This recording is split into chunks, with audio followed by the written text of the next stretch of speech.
बोलती पुस्तके. ज्यांना वाचनाचा नाद त्यांना बोलती पुस्तके घाली साद. आमचं चॅनल सबस्क्राईब करा आणि सबस्क्राईब करायला इतरांनाही सांगा. नमस्कार श्रोते मित्र हो, बोलती पुस्तके सादर करत आहे लेखिका राधिका भंडारकर लिखित एक कथा, पराधीन. शोभाला वाचवण्यासाठी डॉक्टरांचे शर्थीने प्रयत्न चालू होते. तिच्या हृदयाची क्षमता 10% आली होती. मॉनिटरवरच्या आलेखावरून फिरणारा तो हिरवा प्रकाशाचा ठिपका धोक्याच्याच सूचना देत होता. शोभाचे सारे चैतन्यदायी घटक हळूहळू उतरत होते. व्हेंटिलेटरवर असूनही तिला श्वास घेणं प्रचंड त्रासदायक होत होतं आणि तिची छाती जोरजोरात उडत होती. ताईला कळून चुकलं होतं की शोभाला आता निरोप द्यायची वेळ आली आहे. या यातनांमधून शोभाला फक्त मृत्यूच सोडवू शकत होता. ताईला हे सत्य पटत होतं, पण कितीही झालं तरी धाकट्या बहिणीने आपल्या आधी जावं हे सत्य स्वीकारणं तिला कठीण जात होतं. शिवाय शोभाच्या जाण्याने काही नवीन प्रश्न उपस्थित होणार होते ते वेगळेच. सायलीचं काय? खूप दिवसांपूर्वी शोभा ताईला म्हणाली होती, आयुष्यभर देवाने माझ्या पदरात नकारात्मक दानच टाकलं. आता मात्र देवाजवळ माझं एकच मागणं आहे, माझं काही बरं वाईट व्हायच्या आधी सायलीने या जगाचा निरोप घ्यावा. कोण करेल ग तिचं? कोण जबाबदारी घेईल तिची? आणि सायली ही माझीच जबाबदारी नाही का? ती मी अशी कशी कुणावर सोपू शकेन? बोलता बोलता तिला हुंदके आवरत नव्हते. कोपऱ्यात एका टेबलावर सायली बसली होती. स्वतःशीच हसत होती, काही बडबडत होती. जणू काही आईचं दुःख, तिचं अश्रू गाळणं या साऱ्यांच्या पलीकडे तिचं वेगळं जग होतं. त्या दिवशी ताईने शोभाला समजावलं. मोठ्या बहिणीच्या मायेनं तिला जवळ घेतलं, पाठीवर थोपटलं. अगं, असं का म्हणतेस? आणि तुला कशाला काही होईल? तू असे विचार करू नकोस. शेवटी आपल्या हातात काय असतं ग? माणूस हा पराधीन आहे. जे ईश्वराच्या मनात असेल तेच घडेल. पण एक लक्षात ठेव, जो चोच देतो तो चाराही देतो. तू विश्वास आणि श्रद्धा ठेव. भैयासाहेब गेल्यानंतर ताई शोभा आणि सायलीला स्वतःच्या घरी घेऊन आली होती. आता तुम्ही इथेच राहा. मीही तर एकटीच असते. विनयला मी सांगितलं आहे आणि त्याची काहीच हरकत नाही. तसं पाहिलं तर सगळ्यांचीच आयुष्य एकमेकात गुंतलेली, स्वतंत्र तरीही गुंतलेली. काही वर्षापूर्वीच ताईच्या पतीचं निधन झालं होतं. ताईला एकच मुलगा विनय, तो अमेरिकेत स्थायिक. बाबा गेल्यानंतर ताई काही महिने विनयसोबत अमेरिकेत राहिलीही, पण तिने जाणलं की असं इथं परदेशात कायम राहणं मानसिकदृष्ट्या तिला शक्य नव्हतं. विनयला तिने न दुखवता पटवूनही दिलं. खरं म्हणजे जो तो आपापले आयुष्य जगत असतो, टप्प्याटप्प्यावर बदललेल्या आयुष्याची घडी सावरत असतो, पुढे जात असतो. भविष्यात काय घडणार हे कुठे ज्ञात असतं. भैयासाहेब गेले. शोभा आणि सायलीचा आधार ढासळला. तशा त्या अनाथ नव्हत्या. शोभाच्या सासरची माणसं तशी जबाबदार आणि समंजस होती. जरी ती नोकरी व्यवसायाच्या निमित्ताने विखुरलेली होती तरी कुणीही सायलीला आणि शोभाला नाकारलं नव्हतं, डावललं नव्हतं. पण ताईने आपण होऊन शोभाला मदतीचा म्हणण्यापेक्षा मायेचा, अपार विश्वासाचा, आधाराचा हात दिला. त्या दोघींचं एक प्रकारचं केविलवाणेपण ताईच्या काळजाला कुठेतरी चिरून जात होतं. तेव्हापासून ताई, शोभा आणि सायली यांचं एकत्र जीवन सुरू झालं. सोपं नव्हतं. प्रत्येकाचे आपापल्या आयुष्याचे कम्फर्ट झोन होतेच. आता एका निराळ्या समूहात आयुष्याची नवी सुरुवात करताना त्रास हा होणारच होता. शिवाय सायलीची स्वमग्नता हा त्यातला सर्वात दुबळा भाग होता. शोभाला सायलीची सवय झालेली होती. तिच्या वागण्या बोलण्यातला विचित्रपणा, तिचे कधी घसरणारे तर कधी प्रखर झालेले मानसिक कल. शोभाला सायलीच्या जन्मापासून तसे अंगवळणी पडले होते. आणि शेवटी शोभा एक आई होती. सायली तिच्या रक्ता मांसाचा गोळा होता. मावशी या नात्याने ताईला सुद्धा सायलीचा ऑटिझम ज्ञात होताच, पण दूर असणं आणि सहवासात राहणं यात खूप फरक होता. सायलीला तिच्या कुठल्याही वस्तूंना हात लावलेला चालत नसे. तिचे कपडे, तिच्या वस्तू, चपला, अगदी केसाला लावायच्या पिनासुद्धा कोणी जागेवरून हलवल्या तर ती प्रचंड क्रोधित व्हायची. तिला सतत टीव्ही लागायचा. तिने लावला चॅनल कोणीही बदलायचं नाही. आवाज सहन न झाल्यामुळे तिला न विचारता जर टीव्ही बंद केला तरी तिचा पारा चढायचा. शेवटी ती असाधारण आहे, वेगळी आहे. तिला कळत नाही, विचार करण्याची क्षमता तिच्यात नाही असा विचार करून सायलीलाच केंद्रस्थानी ठेवून सारे व्यवहार करणं क्रमप्राप्त होतं. एक दिवस ताई शोभाला म्हणाली, शोभा, चूक तुझी आहे. अगं, अशा मुलांसाठी वेगळ्या शाळा असतात, तिथे का नाही तू तिला घातलंस? तिथे ती काही शिकली असती. वेळीच तुम्ही दोघांनी हा विचार का नाही केला? ताई, तिच्यासाठी जे जे करता येईल ते सगळं आम्ही केलं होतं ग.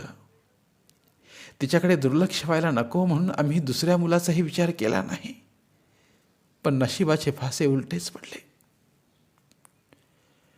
शोभाचा आवाज रडवेला होत गेला. डोळे वाहायला लागले. सायली भिंतीला टेकून ताट उभी होती. तिचे डोळे वटारलेले होते. चेहऱ्यावर विचित्र भाव होते. तिला पाहताच ताईने संवाद तोडला, विषय बदलला. ताईला का माहीत नव्हत्या शोभाच्या आयुष्यातल्या घडलेल्या घटना? भैया साहेबांना लोकल गाडी चढताना झाला तो भयान जीवघेणा अपघात, त्यातून ते वाचले तरीही पूर्ववत कधीच झाले नाहीत. कायमचे अपंगत्व आले. नोकरी सोडावी लागली. थोडीफार सेव्हिंग्ज, साचलेले प्रॉव्हिडंट फंडाचे पैसे, घरून शेतीतून येणाऱ्या उत्पन्नाचा हिस्सा आणि पुढे उरलेलं लांब लचक आयुष्य. शोभासाठी तर साराच अंधार होता. स्वमग्न सायली आणि अपंग नवरा. देव एकाच माणसाला इतकी दुःख का देतो? ताईला सहज आठवलं. सर्व भावंडात शोभा देखणी होती, काहीशी नाजूकही होती. पप्पा तिला चमेली म्हणायचे. पप्पांची फार लाडकी. सारी भावंड तिला लाडावलेलीच म्हणायचे. तिनेही पप्पांना बजावून सांगितलं होतं, पप्पा, मी काही ताईसारखी नोकरी वगैरे करणार नाही बरं. मला श्रीमंत जमीनदार सुखात ठेवणारा नवरा हवा. भैया साहेबांचं स्थळ अगदी तसंच होतं. घरदार, शेतीवाडी, गोधन असलेलं. भैया साहेबांचा स्वभावही खूप मनमिळावू, समंजस, सर्वांची काळजी घेणारा असाच होता. शोभा चांगल्या घरात पडली याचं पप्पांसकट सर्वांनाच समाधान होतं. पण दैव जाणिले कुणी. सायलीच्या जन्मानंतर जीवन जणू ढगाळलंच. ती ऑटिस्टिक आहे हे स्वीकारायलाही खूप महिने लागले. ती मंदबुद्धी नव्हती, पण नॉर्मल नक्कीच नव्हती. वयाप्रमाणे येणाऱ्या प्रत्येक माइलस्टोनवर ती अडखळत होती. बुद्धी, शरीर यांची संगती नव्हती. मात्र मुलगी म्हणून वाढत असतानाचे शारीरिक नियम निसर्गाने पाळले होते. ती ऋतुमती झाली. तारुण्याच्या खुणा अंगावर उमटू लागल्या.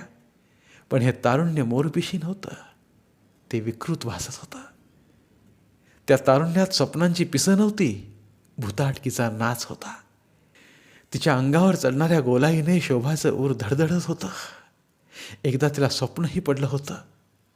अजस्त्र गिधाडांच्या टोळीने सायलीला उंच आकाशात उचलून नेलं. असं घामाघूम होऊन शोभा झोपेतून उठली. सायली शेजारी शांत झोपली होती. झोपेतच शोभाने सायलीला घट्ट पकडलं आणि म्हटलं, बाळा, बाळा, माहीत नाही हे जग तुझ्यासाठी कसं असेल, पण आता आपलं दोघींचं एकच जग. त्या जगात फक्त तू आणि मी. ताईच्या मनात जेव्हा ह्या आठवणी उतरल्या तेव्हा तिला वाटलं, एकाच आईबाबांच्या पोटी जन्माला आलो आपण, एकाच अंगणात खेळलो, वाढलो, पण शोभाच्या नशिबाने अशी थट्टा का मांडली? पूर्वजन्मीची कर्म, भोग, देणीघेणी हे संकेत खरे आहेत का? या प्रश्नांची उत्तरे कोण देणार? तो नियंता, ज्याच्या हाती जीवनाची सारी सूत्र आहेत तो? शेवटी हेच खरं, आपण सारेच पराधीन आहोत. कठपुतळी समान आहोत आपण. आले देवाजीच्या मनात तिथे कोणाचे चालेना. सायली ईश्वराने बनवलेलं एक ॲबस्ट्रॅक्ट मॉडेल, पण त्यातही मन होतं, भावना होत्या. त्या व्यक्त करण्याची क्षमता नसेल, पण त्यांचं अस्तित्व होतं. सायलीच्या खोलीत भैयासाहेबांचा फोटो होता.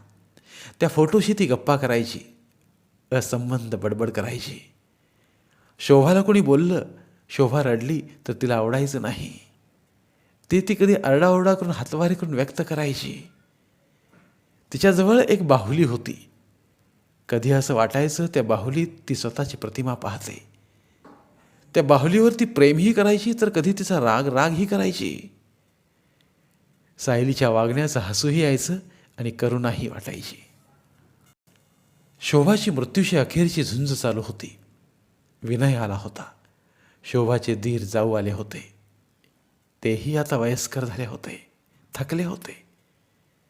काळ इतका लोटला होता की एक पिढी सरली होती. आता पुढच्या पिढीचे पर्व सुरू होते. सगळ्यांपुढे प्रश्न होता, शोभानंतर आता सायलीचं काय? विनय म्हणाला, सायलीसारख्या मुलामुलींची काळजी घेणारी भारतात काही केंद्र आहेत. तारांगण या संस्थेची माहिती मी काढली आहे. शोभाचे दीर म्हणाले, गावाकडची काही पडीक जमीन आम्ही नुकतीच विकली आहे. त्यातून येणाऱ्या पैशांचा आम्ही सायलीसाठी ट्रस्ट करणार आहोत. सायलीचा संपूर्ण खर्च तिच्या शेवटापर्यंत ट्रस्टमार्फतच होईल.